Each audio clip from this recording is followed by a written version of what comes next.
through all these evidence sessions, the one thing that's concerned me has been the money. Follow the money. Colin Beattie is a veteran Scottish nationalist, a man who's been in charge of the SNP's finances for most of the past 2 decades.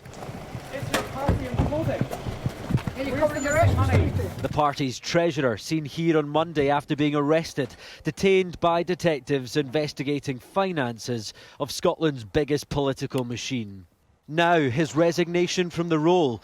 He noted it has not been easy, but it is the right decision to avoid further distraction from the important work being led by Humza Yousaf, he said, to improve the SNP's governance and transparency.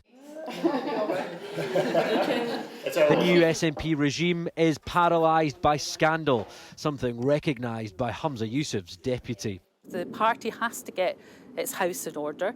That's what the public would expect. The public would also expect us, though, as a government, to tackle the issues of importance to them, not least the cost of living crisis. I don't think anyone is going to dispute that the governance arrangements in the party were not as they should be, and we are talking about the result of some of that now. So those governance arrangements absolutely need to be overhauled. A culture created at SNP headquarters. Peter Murrow was, until recently, the SNP's chief executive, in post since 1999, arrested by police as part of the same finance probe before being released without charge.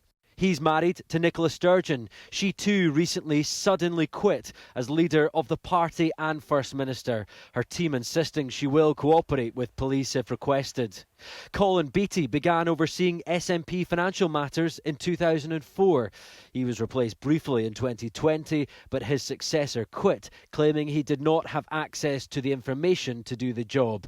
Colin Beattie then returned. And Humza Yousaf, a close ally of the Sturgeon era, seen as the continuity candidate when she stood down, and now First Minister, tackling a party engulfed in crisis.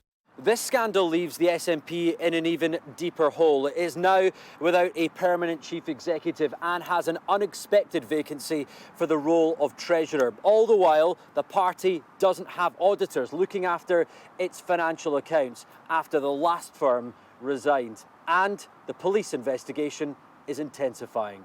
The toughest job in politics at the beginning of a premiership already mired in scandal. Connor Gillies, Sky News, Edinburgh.